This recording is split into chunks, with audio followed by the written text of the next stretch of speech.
Ok, buenas tardes. Hemos demorado un poquito para llegar al parte número 3. Había muchas cosas en estos días, muchas actividades de completar. Y he comenzado el tratamiento que por el cáncer que tuvo. Va muy bien hasta ahora. Apenas estamos comenzando, pero siento una confianza grande. Bueno, esa base de este acontecimiento en mi vida que ha dado énfasis me ha dado impulso para hacer este estudio. Entonces vamos a repasar un poquito solo para que comenzamos en un lugar de entendimiento esta tarde. Pues por lo menos aquí es tarde. Y en repaso tenemos que decir primero que todo, uno de los grandes desafíos es precisamente identificar la provisión de Dios para nuestra jornada y especialmente el nivel donde estamos, el paso que estemos en nuestra jornada. Dios tiene sus provisiones, y no toda provisión es igual, es según el paso de su jornada. Entonces es de mucha importancia poder identificar la provisión corriente para ti y yo para mí. Aquí en la casa, en el corredor, tenemos un closet y dentro del closet hay todo lo que tiene que ver con medicamentos, con medicinas, con curas y todo esto. Y hay pastillas que le pueden ayudar. Si tiene la nariz muy mocoso, se necesita una pastilla, pero necesita el pastilla correcto. No se puede ir ahí, tragar una cura y esperar que se va a arreglar su situación con el nariz. Entonces tenemos que poder identificar correctamente la provisión corriente personal que Dios tiene para nosotros. La tendencia en el pasado ha sido agarrar una escritura o dos o tres y decir, bueno, aquí está la provisión de Dios para ahora y para siempre, para todo el mundo. Y Dios es mucho más personal que esto. Dios está muy metido en nuestras vidas, en nuestras necesidades, en nuestros problemas. Y Él tiene una variedad de soluciones, de ayudas. Y entonces Dios es específico en su provisión para cada situación que encontramos. Y lo que se aplica a mí en una situación es muy posible que no se aplicaría a ti. Tenemos que discernir esto. Yo no voy a ir a tu casa tomando todas las medicamentos que tú tienes en su casa, que el médico dio recetas para ti, esperando que se va a curar mis problemas, porque era según su condición. Ok, mucho de esto que estoy compartiendo es algo que en tiempos pasados no entendí, pero siempre lo que me dio impulso en este estudio es para ver cuántas veces oramos y cuántas veces hay respuestas como hemos esperado. Y desafortunadamente yo creo que el porcentaje de respuestas ha sido muy baja. Mi Dios no es así. Mi Dios no es así. Dios no es uno que está deteniendo. Pero me ha forzado a llegar a la conclusión que es nuestra ignorancia que nos está limitando más que todo. Siempre hemos pensado, es mi fe falta, mi fe esto, tengo que edificar más mi fe, necesito más fe. Yo creo que necesitamos más luz. Entonces, primero que todo, poder identificar la provisión que corresponde al paso en su jornada personal. Segundo, educarnos sobre nuestras identidades y el papel que tenemos que hacer en el gran plan de Dios. A mí me gusta leer libros, no tengo mucho tiempo. Me gustan novelas, John Griffin y todo ese gente. Me encanta la manera que escribe, pero no tengo mucho tiempo para leerlos. Pero siempre una novela así puede tener sus 50, 60 capítulos. Imagínense cómo sería si fuéramos a arrancar todos esos capítulos de novela y luego volver a ponerlos en cualquier orden que sea. ¡Qué confusión! Creería, ¿cierto? Sería muy difícil poder entender, aún después de leerlos todos, tratar de ubicar donde cada capítulo realmente pertenecía. Y así es, muchos viven sus vidas en esta manera, tratando de vivir un capítulo del libro de Hechos, y ya no están en el tiempo de Hechos, tratando de vivir capítulos que no han sido escritos todavía, hablando del gran acontecimientos del futuro y tratando de conformar su vida según. Necesitamos poder identificar dónde estamos. Ok, ¿y qué parte tenemos? Número 3, tenemos que siempre tener el entendimiento, vislumbre, que estamos en rumbo, estamos llamados a participar en una gran boda. Sí, y tenemos que sincronizar nuestras vidas con el que esté planeando la boda. Y número 4, vemos en todo el asunto de Nehemías que debajo de todos los escombros y la basura hay líneas originales, hay líneas por el plan de la ciudad y tenemos que edificar sobre este plan. No tenemos que inventar nuestro propio arquitectura por esta ciudad. Dios tiene una arquitectura, tiene un plan básico, la planilla específica para esto.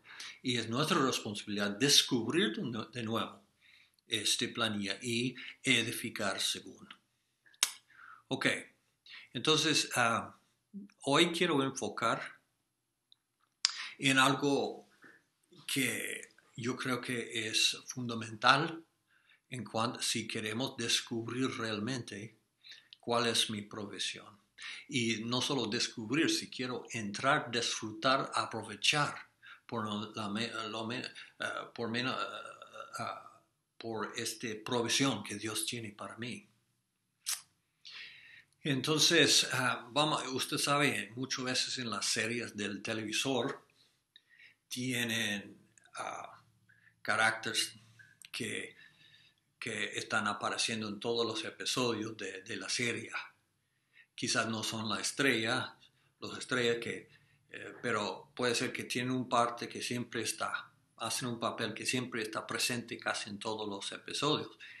Y hay un carácter muy importante en esta serie de Dios. Y este carácter lo vamos a estudiar su historia por medio de la serie un poquito.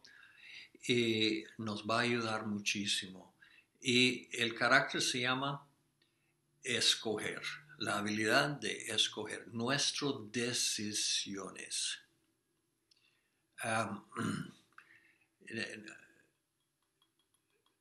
Nuestras decisiones y, en fin, realmente todo la serie de Dios es algo que tiene una dirección. Está moviendo en una dirección, no está estancado, no está pegado y quieto, no, está moviendo. Tengo un amigo, pues algunos lo conocen, Wesley, que me ha prometido que él me va a ayudar a hacer uno de estos videos para que ustedes los conocen. Y él, cuando era pastor en una iglesia institucional, fundaron una iglesia, él y su esposa Karen, y el último iglesia que fundaron se decidieron llamarlo El Río. Ahora es un nombre más o menos común para iglesias, pero lo interesante de este título era, la iglesia estaba situada sobre un lago. Entonces, tiene la iglesia, el río, sobre el lago. Pero decidieron hacer este nombre porque me gusta lo que dijo, porque dijo, en un lago donde tú entres el agua, cuando tú sales del agua, está en el mismo lugar. En cambio, un río, tú entras un río, el corriente lo lleva y donde salgas es diferente. Y ellos hicieron la decisión de que cuando gente se unieron con su iglesia, cuando salieron, cuando sea el tiempo que apartaron, iban a ser diferentes. Y a mí me gustó esto. Pues así es en el plan de Dios. Cuando entramos en el plan de Dios, ojalá que no estamos saliendo, no estamos ahí en un lago del plan, ojalá que estemos en un río. Entonces, vamos a examinar un poquito este asunto de decisiones. Todos lo hacemos todos los días, desde decisiones a veces grandes hasta los pequeñitos de la vida diaria. Cuando tú vas manejando su auto, tienes su mano en el timón, ¿y qué es esto? Usted está haciendo decisiones, un poco más a la izquierda, un poco más a la derecha, un poco más, ¿no? Ni lo piensen conscientemente, pero son decisiones entre el cerebro y las manos que hay que hacer. Y es una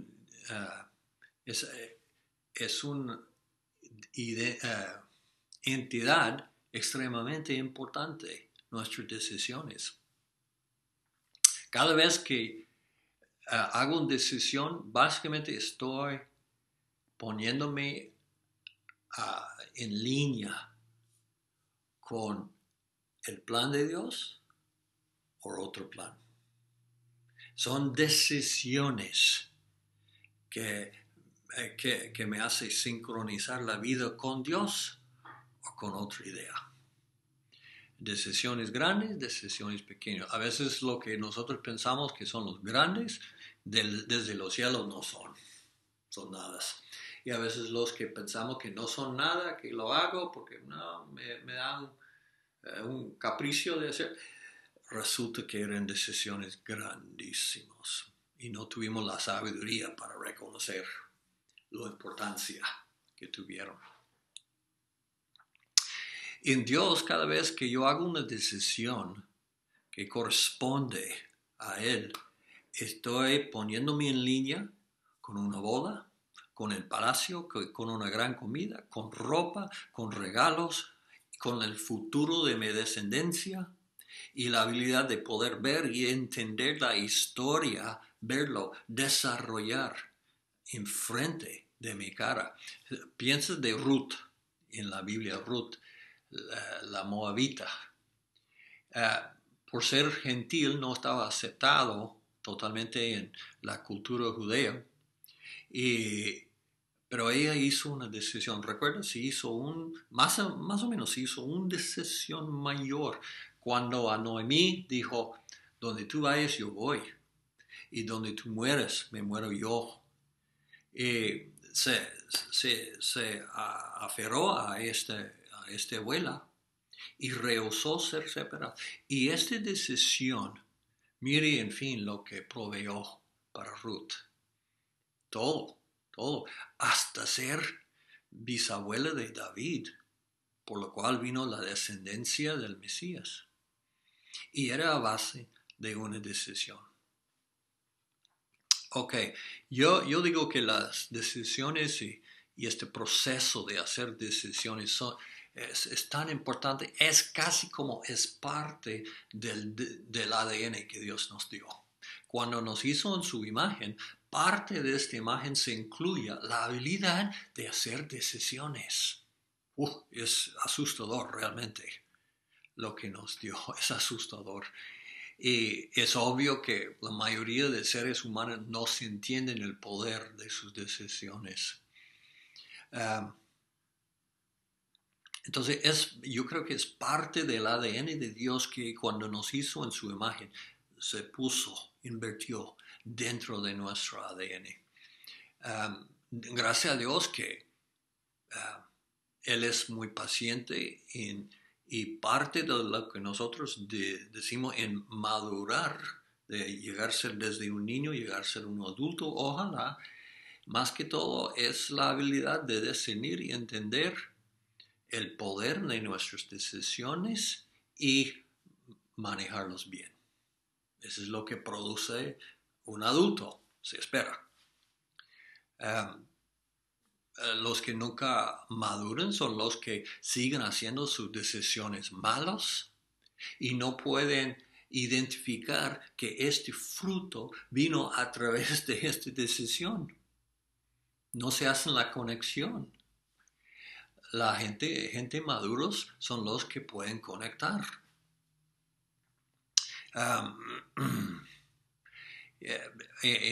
Cuando no tenemos mucha experiencia en hacer decisiones, claro, nos podemos meter en toda clase de desastres, de emergencias, y por eso Dios tiene milagros en su gran gracia. Un milagro es algo que funciona para hacerme llegar a la boda, aunque he agarrado el camino que no es. Ese es un milagro. Entonces vamos a examinar un poquito la historia de decisiones. En el principio, ahí en el huerto tenemos el hombre Adán y su mujer, y fueron encargados con una sola decisión, básicamente, una sola nada más, y no lo hicieron bien. Pero tenemos que entender algo. No tuvieron historia en hacer malas decisiones. Yo personalmente he aprendido mucho a través de hacer malas decisiones. Imagino que tú eras igual. Y Adán y Eva no tuvieron ventaja de esta historia. Claro, no tuvieron el sufrimiento que trae también. Entonces, tuvieron hicieron esta mala decisión y por medio de perdieron su casa, perdieron su provisión, perdieron su lugar en la jornada con Dios, perdieron comunión plena con Dios, perdieron mucho, mucho. Se encontraron ahí afuera del huerto, pero Dios en su fidelidad había prometido que Él iba, desde el momento que sucedió esta mala decisión, Él prometió que iba a proveer una ayuda, un medio para rescatar. Esta era la primera promesa que nos dio. Y lo dijo en términos que esta ayuda, esta solución iba a venir por medio del vientre de Eva, es decir, de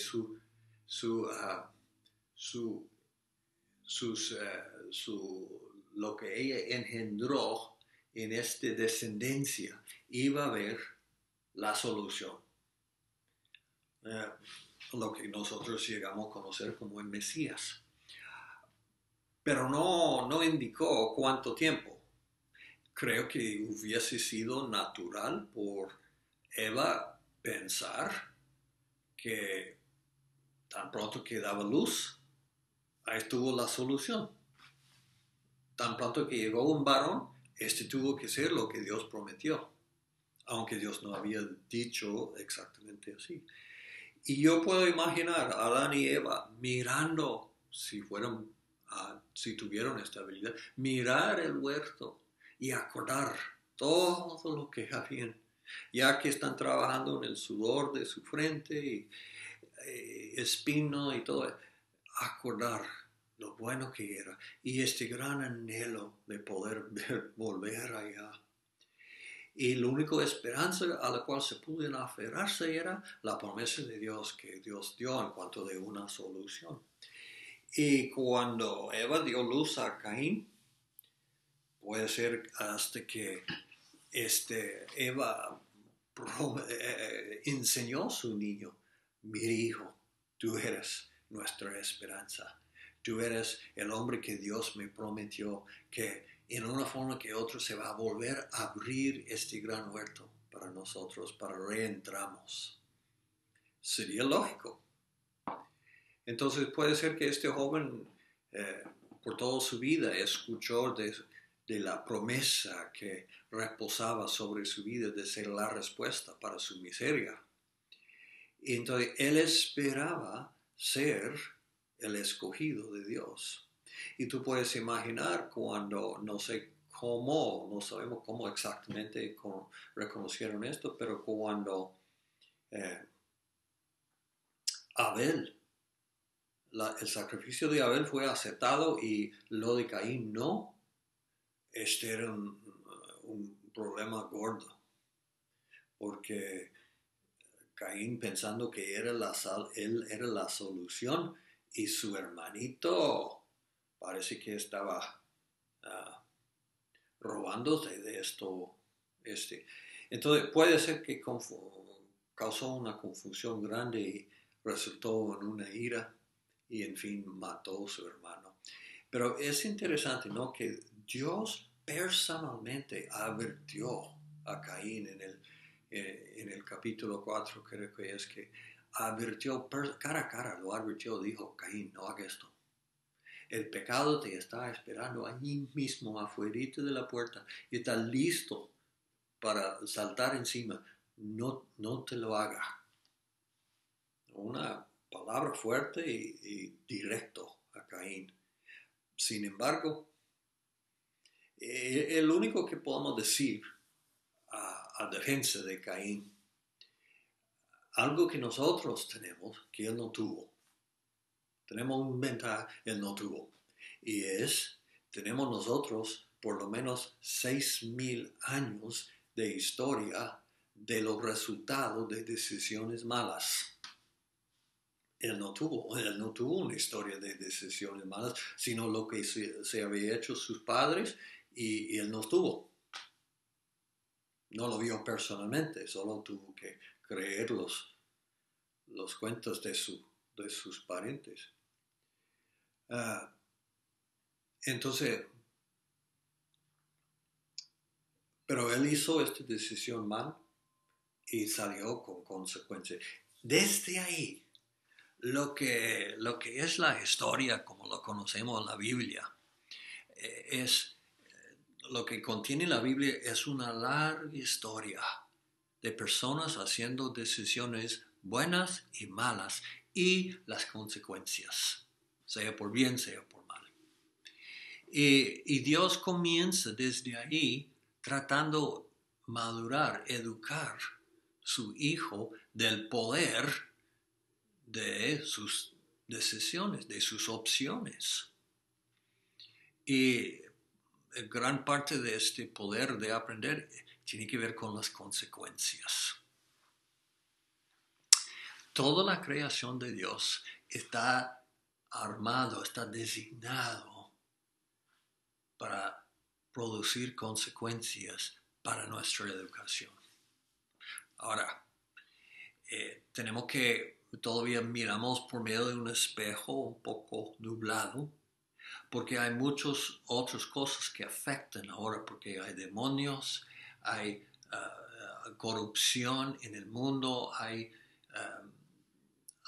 parte de la creación dañada, pero todavía este principio funciona. Debajo de los escombros y la basura está funcionando este principio, que nuestras consecuencias están ahí para enseñarnos y están incorporados en la creación para enseñarnos la gran historia de Dios. Ok.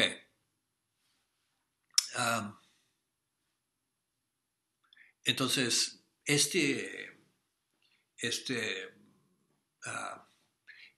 recibió este principio de decisiones y consecuencias por bien o por mal. Recibió un esteroide cuando Dios vino a Abraham y comenzó tú mires la primera conversa entre Abraham y Dios, todo tiene que ver con la bendición. Y la bendición, ese es realmente cuando todo el tema de bendición se abre en la escritura. ¿Y qué es bendición? Bendición es la consecuencia positiva de decisiones bien hechas.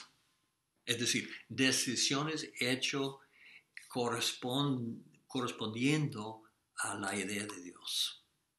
Cuando hago decisiones que colindan, que sincronizan con el plan de Dios, el resultado, sea tarde o temprano, la consecuencia, el resultado que me llegue es bendición. Esa es la definición de bendición. Ahora, ahí entra otro, para nosotros, especialmente en el Nuevo Testamento, ahí entra otro concepto que se llama misericordia. Misericordia, más que todo, cuando vemos los ejemplos que hay, la misericordia es cuando no recibo una maldición que merecía. No recibo una consecuencia lógica de mis decisiones. O misericordia puede ser, yo creo que también lo positivo, cuando hay algo que no hice decisiones que merecía lo bueno que me llegó, pero de su misericordia Dios lo provea. En todo caso, a veces hay cosas ni sabemos qué pedir, pero Dios lo suple en todo caso, suple mi necesidad. Entonces con Abraham llega al frente, Dios defina un poco más claro el asunto, que nuestras decisiones son de suprema importancia, determinan nuestro futuro. Nuestras decisiones contienen consecuencias, por bien o por mal. El nombre de las consecuencias buenas es bendición. Nombre de consecuencias malas se llama la maldición. Dios defina, Dios hizo el arreglo así, lo presentó así a Abraham. Y entonces hasta aumentó aún más cuando llegamos a Moisés y la llegada de la ley. Y en la ley comenzó a definir detalladamente decisiones, consecuencias. Hasta antes, con Abraham era algo más general, más grande. Pero cuando llegamos a Moisés, ya está definiendo cada acción, cada decisión, hasta los pequeñitos. Y la decisión, y se define también la vida bendecida, la vida maldecida. Entonces Dios está enfocando aún más. Y llega un punto donde en la ley, en Deuteronomio, Dios califica todo estas bendiciones y todo esto. Y llega a un punto muy interesante porque Dios no... A veces, sabe que hay personas que necesitan un cuadro. Si todos los dice la verdad, entra uno y sale por el otro. Se necesita un cuadro, ver algo. Entonces Dios proveó una ilustración visual para ellos. Y se encuentra en Deuteronomio 11, capítulo 11. Voy a ver lo tengo aquí. Y el 26. Y ese es cuando Moisés lo habían salido de Egipto todos los israelitos y habían sido presentados con la ley. Y Moisés dice esto en Deuteronomio 11, 26. Miren, hoy pongo delante de ustedes una bendición y una maldición. La bendición, si escuchan los mandamientos del Señor su Dios y si les ordeno hoy, que les ordeno hoy. La maldición, si no escuchan los mandamientos del Señor su Dios, sino que se aparten del camino que les ordeno hoy, para seguir a otros dioses que no han conocido, es decir, decisiones malas. Y acontecerá que cuando el Señor tu Dios te lleva a la tierra donde entras para poseerla, pondrás la bendición sobre el monte Gerizim y la maldición sobre el monte Ebal. ¿No están ellos al otro lado del Jordán, detrás del camino al oeste, en la tierra de los cananeos que habitan en el Arabá, frente a Gilgal, junto al encinar de More? Porque ustedes van a pasar el Jordán para ir a poseer la tierra que el Señor su Dios les da, y la tomarán y habitarán en ella. Y tendrán cuidado de cumplir todos los estatutos y decretos que hoy pongo delante de ustedes. Entonces, lo hizo, y así podríamos leerlo, pero no necesito. Cuando entraron, pasaron el Jordán, entraron en la tierra, llegaron a este lugar que en algunos dicen que es el mero centro del país de Israel, donde había dos montes. Uno un monte Gerizim y otro un monte Ebal. Y Dios hizo esta ilustración, hizo parar de pie, poner de pie 6 de los tribus, quizá más de seguro eran representantes de los tribus, sobre el monte Gerizim. Y en ese lado 6 sobre el monte Ebal. Y los de Gerizim tuvieron que leer y declarar, pronunciar todas las bendiciones que se incluía en la ley. Y dicen que después de cada declaración, que la gente de Israel iba a decir, amén, que sea así. Luego se volvieron a enfocar en el monte Ebal y todos los 6 tribus ahí tuvieron que declarar, proclamar todas las maldiciones de hacer decisiones malas, y todo Israel tuvieron que afirmarlo por amén. Entonces tuvieron esta ilustración vivo. Yo imagino, siendo un chico, un niño, podría ser una impresión inolvidable en la vida de uno. Dios hizo una buena señal ahí, una buena instrucción ahí. Imagino uno viendo esto y escuchando todas estas maldiciones, cada vez que se sentía la tentación de desviar por medio de una decisión mala, puede ser que volviese un cuadro vivo de todos los resultados de hacer decisiones malas, de opcionar mal. Y desde ahí, por toda la historia de Israel, han visto seguro, cada nada están repitiendo la ley. Están repitiendo la historia, están repitiendo la ley. La idea era mantener esto fresco enfrente de los ojos de Israel, que sus decisiones cuentan.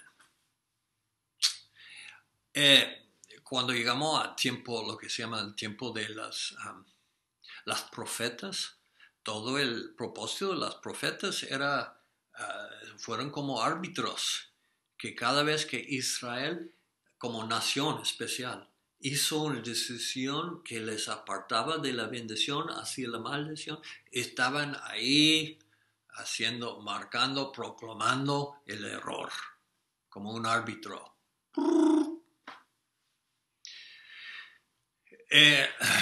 Luego, entonces, se fue desde el huerto de Edén, es la historia de decisiones y sus resultados. Y luego llegamos a Jesús. Hay algo que tenemos una herramienta que podemos usar para ayudarnos a entender.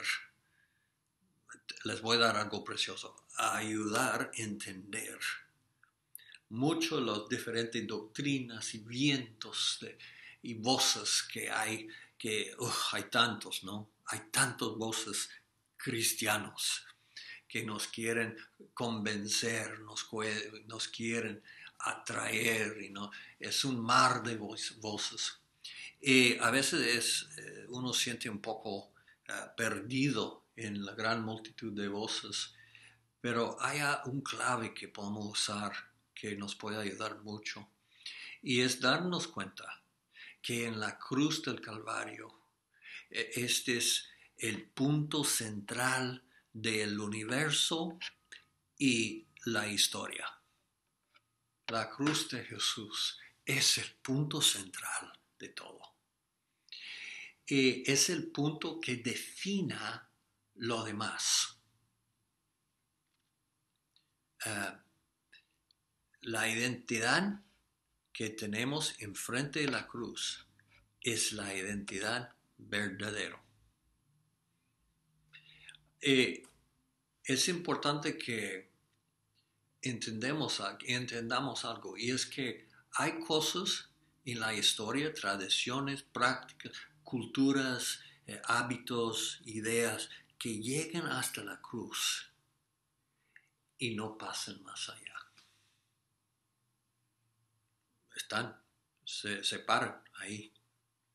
Por ejemplo, en el Antiguo Testamento había esta práctica de sacrificar animales, cabras, vacas, y llega al cruz y se corta. La práctica de sacrificar animales en sociedades modernas ya no lo hacen, porque el Cordero fue el último sacrificio de este estilo. Entonces, sacrificar holocausto de animal quedó. Muchas de las leyes de Israel se cortaron ahí y no pasaron más allá de la cruz. En cambio, había otras cosas que llegaron a la cruz, fueron ajustados, transformados y salieron del otro lado un poco diferente. El diezmo, algunos no están de acuerdo, pero yo creo que el diezmo llegó hasta la cruz y salió del otro lado la ley de dar. Y no está limitado por 10%, no está limitado por números, está dictado por un corazón dadivoso. Entonces es supremamente importante que entendamos qué efecto tiene la cruz sobre cualquier cosa que practicamos, cualquier costumbre. ¿Sí? Mire la adoración. Adoración viene a la cruz, viene a la cruz, viene a la cruz, pasa la cruz y si nada, se aumenta aún más. Entonces, ¿qué pasa con las cosas? Entonces, la pregunta es, ¿qué pasa con la importancia de esta habilidad de hacer decisiones cuando llega a la cruz?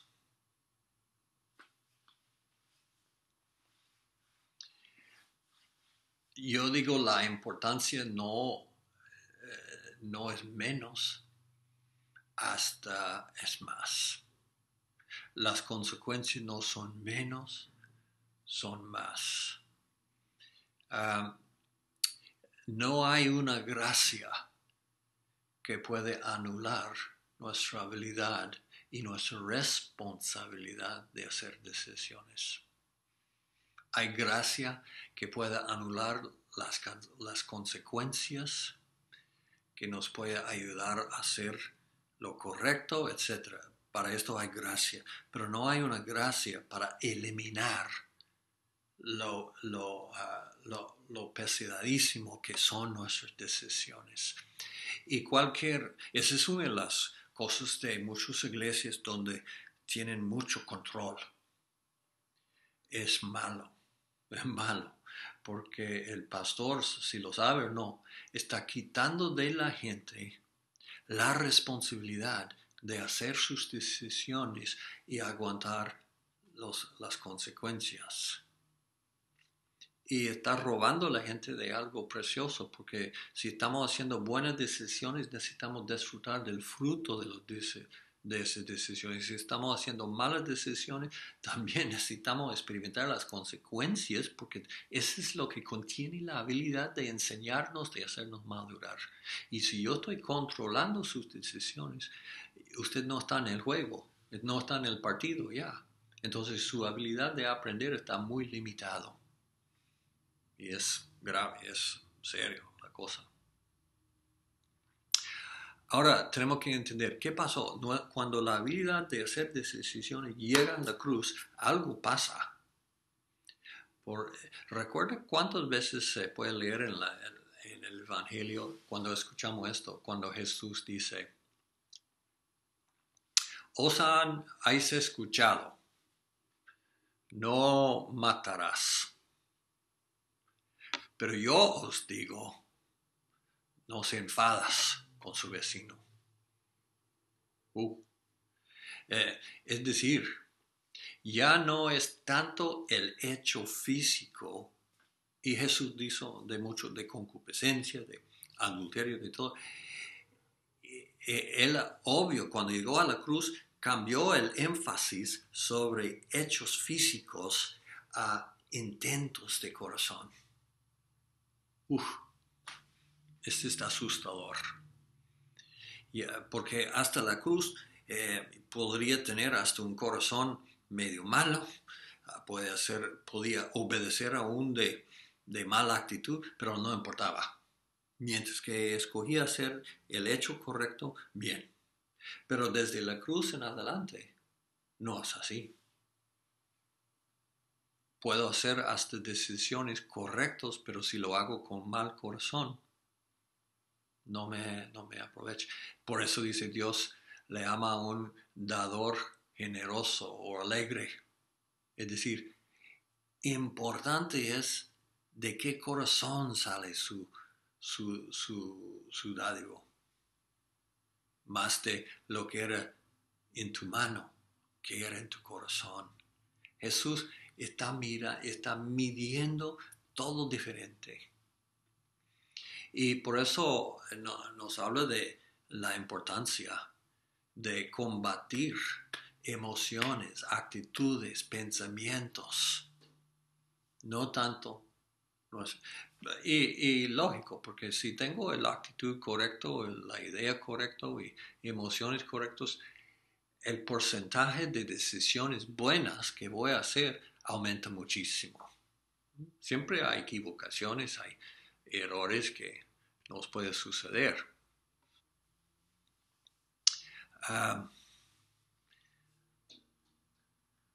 Escucho lo que dice aquí en Hebreos 2. Si lo encuentro aquí. Versículo 1 dice, por tanto debemos prestar mucho mayor atención a lo que hemos oído, es decir, desde Jesús. No sea que nos desviemos. Porque si la palabra hablada por medio de ángeles resultó, hablando del Antiguo Testamento, resultó ser inmutable, firme, y toda transgresión y desobediencia recibió una justa retribución, ¿cómo escaparemos nosotros si descuidamos una salvación tan grande? Ahí ve que el Espíritu Santo está diciendo, mire, no tiene menos peso, es más pesado, es más importante. Hay una parte para mí muy hermoso en Hebreos 5, comenzando en el versículo 12, donde dice, pues aunque ya debieron ser maestros, otra vez tienen necesidad de que alguien les enseñe los principios elementales de los oráculos, las palabras de Dios, y han llegado a tener necesidad de leche y no de alimento sólido, porque todo el que toma solo leche no está acostumbrado a la palabra de justicia porque es niño, pero el alimento sólido es para los adultos, los que han alcanzado madurez, los cuales por la práctica tienen los sentidos ejercitados para discernir el bien y el mal. ¿De qué refiere ahí? Podemos decir allá que han llegado a discernir la diferencia entre la maldición y la bendición. ¿Sí? Y podemos decir en Hebreos 5 ahí, donde acabamos de leer, ahí está nuestro monte Gerizim y nuestro monte Ebal. Y el plan de madurez de Dios es que por medio de tener comunión con el Espíritu de Dios, con Jesús, estemos aprendiendo, madurándonos en la habilidad de hacer decisiones.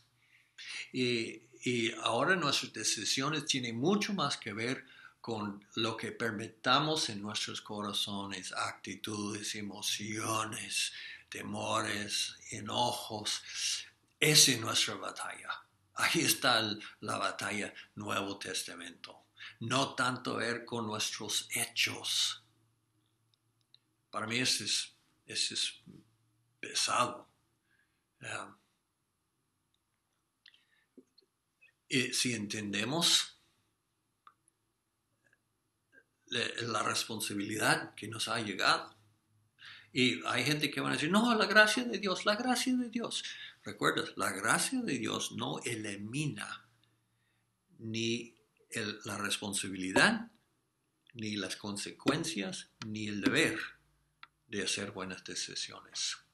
Hasta recibir la gracia es una decisión. Selah. Ok. Y es interesante que aún Pablo se menciona esto, que él era un joven criado en la ley, enseñado en la ley, y dio todos sus esfuerzos para guardar sin defecto esta ley. Pero él confiesa a nosotros, dice, en cuanto de ley yo era sin mancha, sin culpa. Pero dice que cuando él llegó al último mandamiento de la ley, yo creo que es no codiciéis, no va a codiciar, no va a envidiar, no va a desear lo ajeno de su vecino.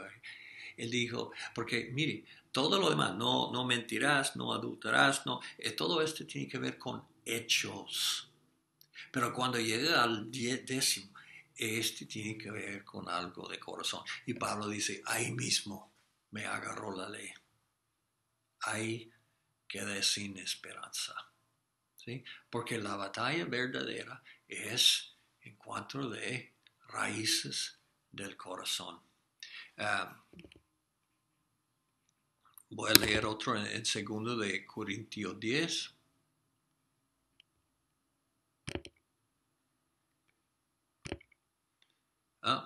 No, esto lo pasa, no lo puse. Déjame ver si lo busco. 2 de Corintios 10, versículo, 3. Aquí es. Dice, pues aunque andamos en la carne y no luchamos según la carne, porque las armas de nuestra contienda no son carnales, sino poderosas en Dios para la destrucción de fortalezas, destruyendo especulaciones y todo razonamiento altivo que se levanta contra el conocimiento de Dios y poniendo todo pensamiento en cautiverio a la obediencia de Cristo. Y estando preparados para castigar toda desobediencia cuando la obediencia de ustedes sea cumplido. Entonces, mire donde se encuentra la batalla: especulaciones, razonamiento,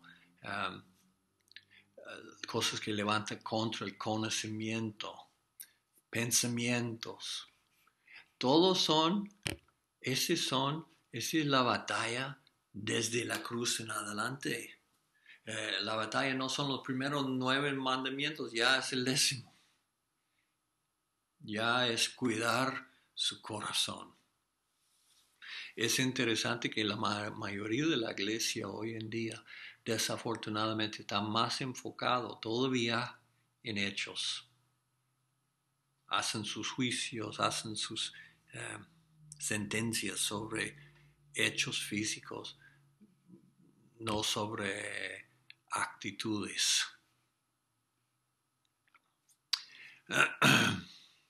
Ok, Todo esto hemos dicho, vamos a terminar esto, todo esto hemos dicho para darnos a entender cuál es nuestra provisión. En el principio hablamos de cuál es nuestra provisión, qué es la provisión que nos pertenece a nosotros como un pueblo del Nuevo Testamento, un pueblo después de la cruz. La provisión para nosotros no son milagros. Va a haber momentos cuando todavía se necesitan porque estamos en camino todavía. Pero nosotros estamos en camino desde el desierto hasta el palacio por la boda. Y al ir entrando en territorio del rey, acercando el palacio y entrando el palacio donde el gran salón de bodas, se va a una transformación donde ya no necesitamos milagros, porque estamos entrando en bendición. Un milagro es una provisión por falta de bendición.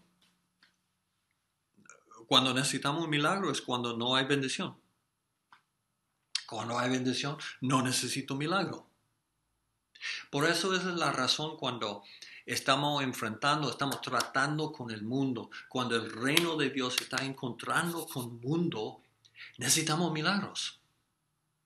Porque tenemos una persona que falta bendición, que no ha comenzado la jornada así, el salón de bodas. Ahí necesitamos poder ofrecer milagros. Es como cuando el siervo de Abraham ofreció a Rebeca esas joyas tan finas, hermosas, como una promesa del gran hombre Isaac que le esperaba. Las joyas, era algo para animar la jornada. Ella no estaba yendo ahí para casarse con un gran joya. Estaba ahí para entrar en una prosperidad totalmente diferente.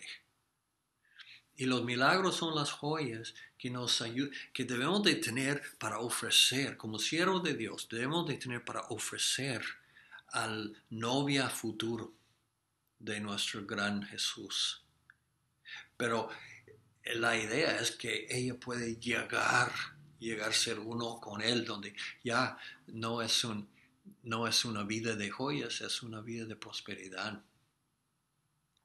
Entonces, milagros más que todo son ahí para convencer la novia futura de hacer jornada. La provisión es la provisión de los incrédulos. La provisión para nosotros es la bendición. ¿Cómo viene la bendición? Por medio de hacer decisiones del Nuevo Testamento. Sí. Escucha otro versículo. Desafortunadamente el problema es que aunque decimos que somos un pueblo del Nuevo Testamento, muchos todavía nos portamos en manera del Antiguo Testamento. Estamos más enfocados en nuestros hechos y los hechos de otros y descuidamos totalmente los asuntos del corazón. Escucha lo que dice en Santiago 5. ¿Está alguien entre ustedes enfermo? Que llame a los ancianos de la iglesia, que ellos oren por él, ungiéndole con aceite en el nombre del Señor. La oración de fe restaurará, sanará al enfermo y el Señor lo levantará. Ok, fíjese, no estamos hablando de una confrontación con el mundo, no estamos hablando de tratar con una mujer que necesita una joya para convencerla a hacer la jornada. Estamos hablando de los que ya están en jornada. Estamos hablando de los que ya están en el reino. Entonces, ¿qué pasa siendo en el reino cuando me encuentro en un lugar estrecho donde necesito, por ejemplo, en este versículo está hablando de una sanidad? ¿Hay provisión? ¿Es un milagro? Aquí no dice que la oración va a producir un milagro. Solo dice, la oración de fe restaurará, sanará al enfermo. No dice cómo lo va a sanar. No dice, no nos da detalles de la provisión, pero el Señor promete, haciendo esta oración de fe sinceramente, que se va a soltar la bendición, la provisión adecuada para él o ella. Pero fíjese lo que sigue a decir. Si ha cometido pecados, le serán perdonados. Por tanto, confiésense sus pecados unos a otros y oren unos por otros para que sean sanados. La oración eficaz del justo puede lograr mucho. ¿Qué está diciendo ahí? Estamos hablando de la provisión y el Señor por medio de Santiago nos está diciendo, el propósito es volver a sincronizar su vida en la provisión de la bendición de Dios, y hacer mantenimiento en su vida espiritual para que se conforme a la provisión que Dios tiene por su vida. Por eso dice, si has cometido pecado, ¿qué quiere decir esto? Si has hecho decisiones malas y ya está experimentando los frutos de lo cual. Aleluya, no está abandonado, desamparado, todavía hay esperanza. ¿Qué? Confiesen sus pecados, reconocen sus decisiones malas. Y Dios tendrá misericordia, y Dios restaurará, dice, y Dios sanará. Por tanto, confiésense sus pecados uno. Es decir, hacen el mantenimiento para que la provisión tuya funcione. Y no importa, mire, no importa que sea un milagro. Eso es lo que Dios por fin me hizo entender. Porque en mi condición física yo estaba clamando que Dios me hiciera un milagro, que Dios me diera más fe, y nunca sentí este gran paz cuando Dios confirme al corazón de uno que Él está en el asunto. No lo sentí y yo me tuve muy frustrado. No podía entender porque no sentí paz en ir al médico, no sentí paz en ir por el camino de la fe. Sentí entre medio y faltando voz de Dios. Y una noche llegó a una crisis grande aquí en la casa y yo batallando con esto. Y yo dije, Señor, tú tienes que enseñarme qué está pasando aquí, porque no entiendo. Cuando comenzó a abrir todo esto es lo que estoy compartiendo. Y me dio un paz increíble. Y me llamó atención a este versículo. Y el Señor me dijo, sea honesto conmigo. Bueno, Señor, ¿cuántos milagros has visto en tu propio cuerpo?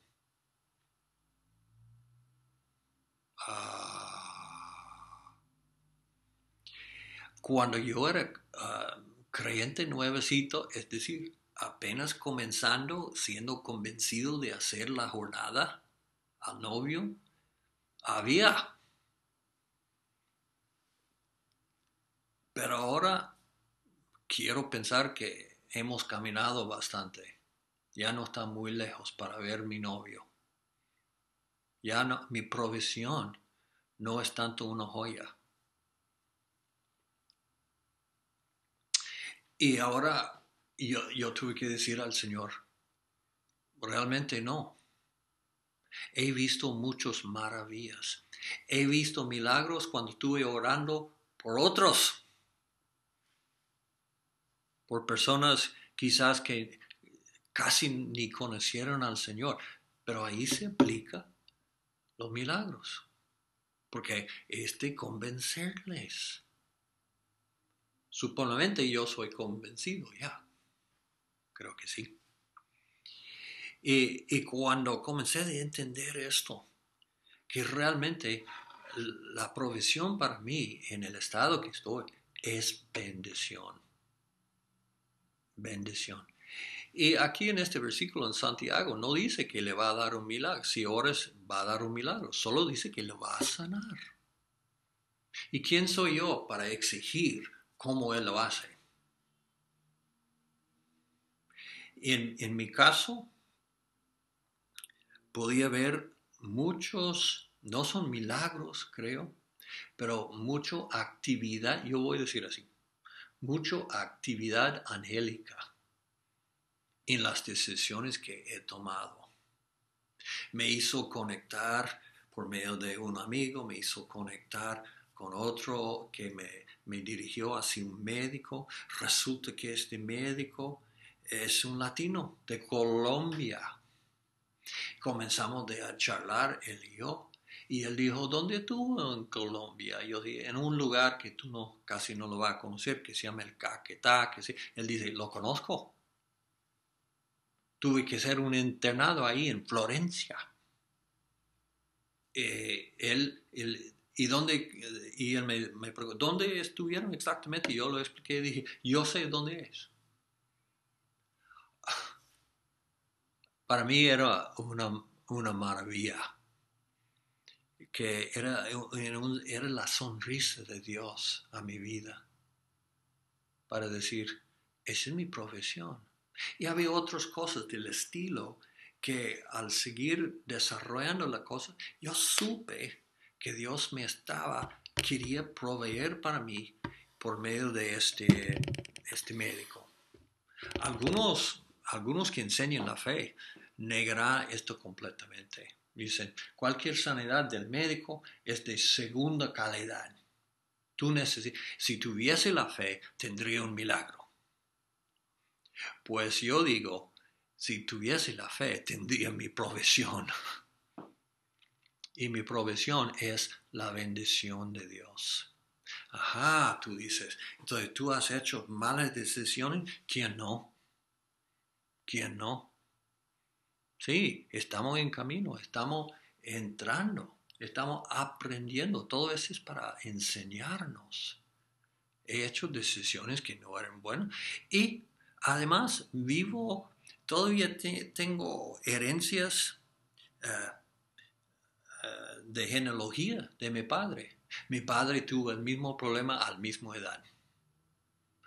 Pero hermano, tú debes de renunciar genealogía porque tú tienes una genealogía nueva en Cristo. Cierto, mi espíritu, pero este cuerpo no tiene una genealogía en Cristo.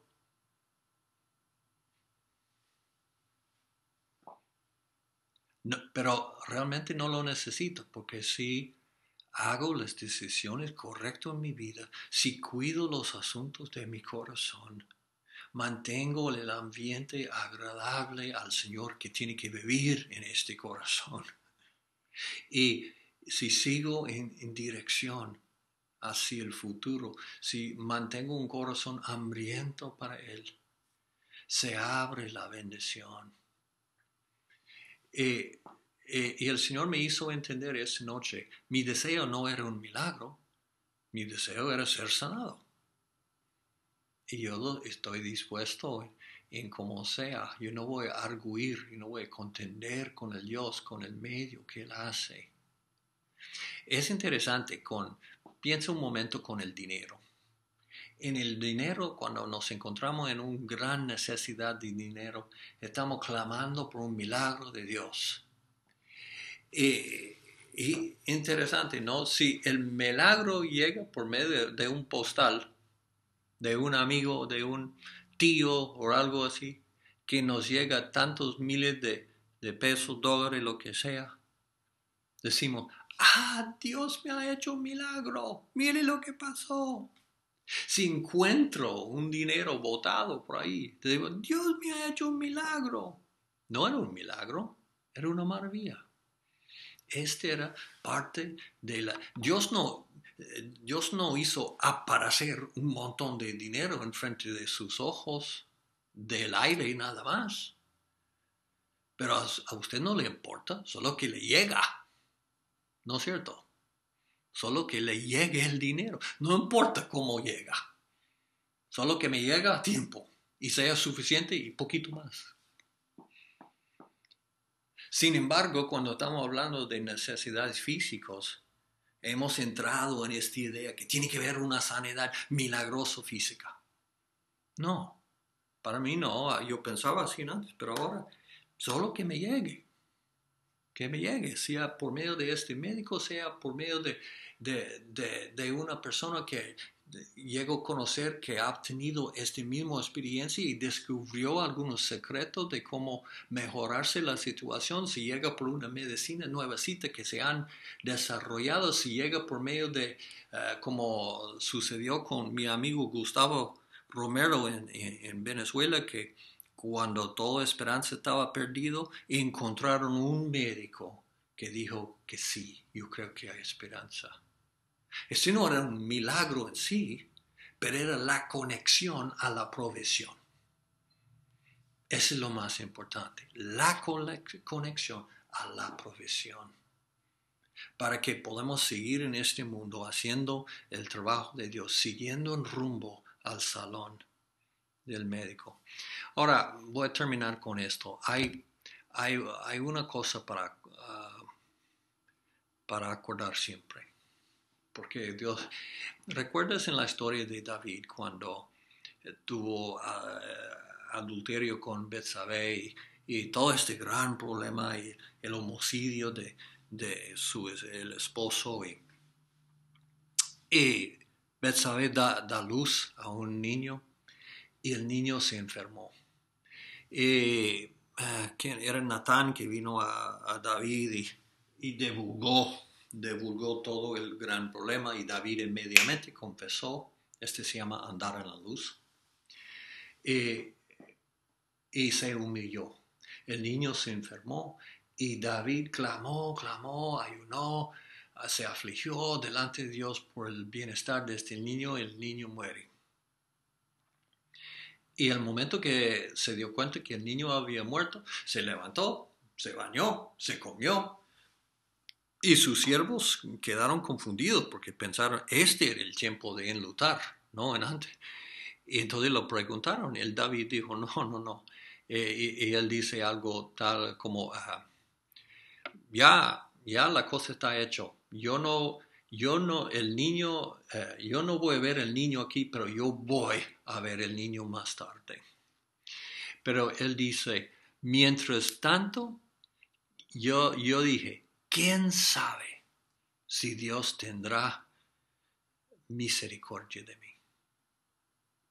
Esa es una maravilla de un hombre que conoció a Dios tan bien, tan bueno. De todo lo malo que él había hecho, él se entendió que aún a pesar de todo esto, puede ser que este gran Dios, aunque él no lo merecía, no en ninguna forma, puede ser que este gran Dios haría bien para él. Si no, él tuvo confianza que un día iba a ver. Ahora mismo, mientras que estamos hablando, él está con su niño. Siempre no podemos descontar el Dios de quién sabe. Un momento cuando, aún después de recibir, si tú recibes esta enseñanza, aún después de recibirlo y se encuentra en un lugar donde realmente se necesita un milagro, porque no hay otro medio, no hay médico, no hay solución, es el Dios de quién sabe. ¿Sí? Entonces les encomiendo a este gran Dios del quién sabe. Dios los bendiga. Ha sido un placer poder compartir esas cosas con vosotros. Adiós.